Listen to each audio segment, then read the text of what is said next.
Hindi naman talaga sa endurance to, o ikaw lang yung ready. Ilan na auto nito? Ngayon, boss, 11,000. Puta, anong ginawa mo sa 5,000? So, hello mga boss, nandito na tayo ngayon sa 01 Moto Parañaque.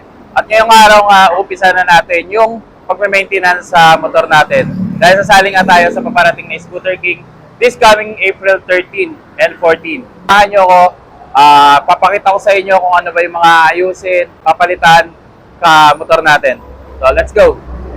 Scooter King ka rin. Oo, boss, Scooter King din.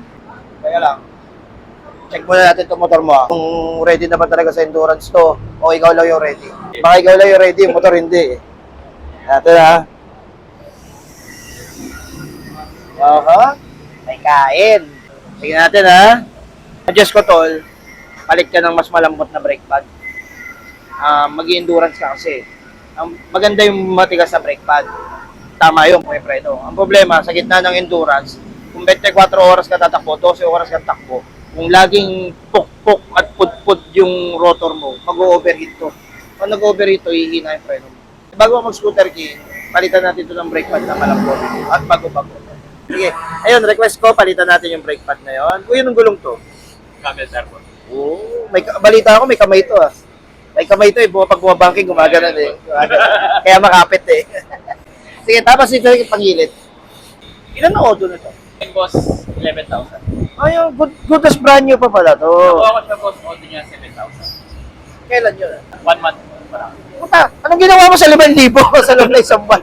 Puta, Boss yun nga eh, simula na nilabas, marami na napuntahan. ano nga ba isang buwan? 5,000? Hindi 2 buwan, 10,000.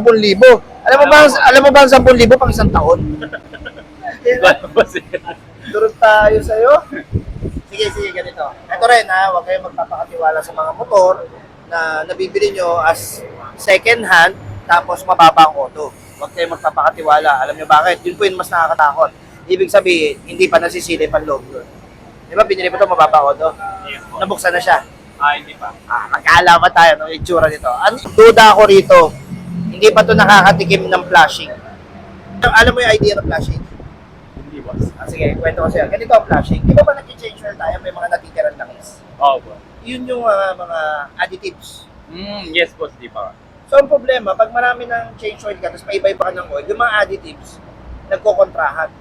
Pag nagkokontrahan, yun yung nagiging mancha ng makina. So, pag hindi ka nagpa-flashing, mauulit at mauulit yun, dadami yung mancha. Ang problema nun, alam mo ng problema nun, maaga ka magpapa-refresh. Di ba? Kasi nga yun yung problema sa refresh. Kung ibigat yung makina, kasi puro mancha yung loob. Oo, boss. Ngayon, kung hindi ka magpa-flashing, yung mancha na yun, maiipon na maiipon. Kaya dapat, every once in a while, magpa-flashing tayo. Pero, masama din yung palagi, ha? Pakita ko sa inyo mamaya paano natin gagawin yung flashing. So yung mga boss, so start na ng pagpa-PPMS ng ating motor. Ayan. Yun, so napaklas na. Sabog na? Boss, Sabog na? hindi pa naman, boss. Kabubukas lang. Kamusta? Ayun. Puro unleaded ang kinang-arga ni Sir. Oo, boss. Ikaw unleaded ka? Unleaded talaga. Tinga-tinga yan eh. Ayun, nandulot yung unleaded. Ang problema, pag di kayo matakaw mag-maintenance, yan mangyayari. Tiga mo. Boss, kamusta? Ito na, binabalik ko na para... Nalinis na? for FI throttle body tayo. So yun, naikabit mo na, tol. Okay na. Okay na, kabit ko. Ano yung next natin? Nasalina ko lang silang EPR. Yung para EPR. sa flashing niya. Para saan yan? Yung para sa flashing, malinis yung mga dumi-dumi nung naano sa makina. Para mawala. Boss, ano yan? Bakit may ganito? Ito yung dextrose Dextrose. para sa FI. Yung ginagamit nyo para sa FI cleaning. Tapos sasama Up. natin dyan yung 44K. 44K, fuel system cleaner, So yan naman para sa FI. injector. Injector. So nalagay na to yung 44K. Ayan. Tapos fuel injector nila papunta dito. Ayan. Ayan. So papunta siya diyan. Tapos tingnan natin kung paano yung gagawin nila procedure para dito. So ayan, ngayon wala siyang pressure niyan. Ngayon yung magsisilbing compressor niya para papunta ron sa injector. Lumabas ang gasolina ron. Papunta rito. Sa injector. Matagal ba yan, boss? 30 minutes. So 30 minutes siya, iiwan lang na umaandar. Ayun. Mga boss, so pinay-start na. Ayan. So mag-aantay tayo ng 30 to 40 minutes. Tama? Tapos, balikan ko na lang kayo after nung oras na yun. Kasi medyo matagal to. Let's go! So yun, parang tapos na. Tol, kamusta? I-end na natin yung FI mo. Sinarado ko na yung pressure. Ayan. So sarado na yung pressure. Nakaka-45 minutes na tayo. So tapos na siya. Tapos na siya FI. Ngayon, sasarado ko na to, then iti-change oil, gear oil na natin. Okay. Pagka-change oil, kasama na natin yung engine performance concentrate. VG rin yan. So lahat ng ginamit natin, VG product. VG product. Tapos na. So ngayon na, next namin procedure. Change oil. Change oil. Para ma-drain na yung cleanashing natin na gamot. Ayan na.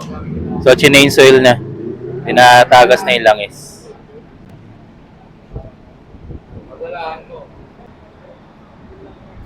Process na tayo ng pagsasali ng langis.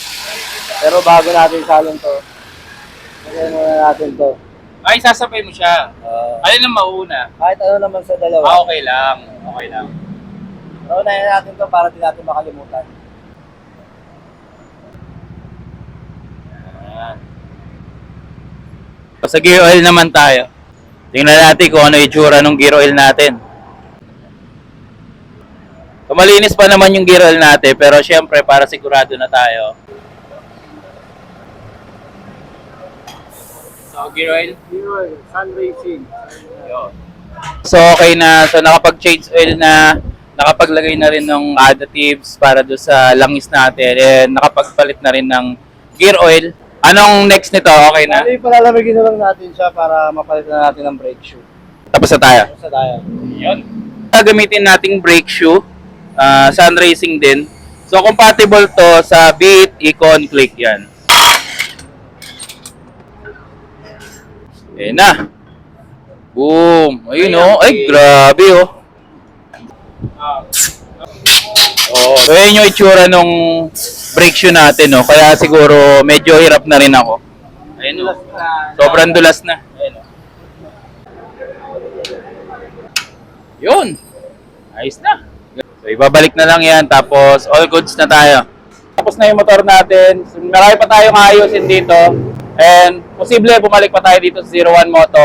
Maraming salamat muna dito sa 01 Moto Parañaque. Siyempre, sila yung nag-maintenance para sa paparating na Scooter King natin. So, magkita-kita tayo uli sa Wiltec Cabanatuan this coming April 13.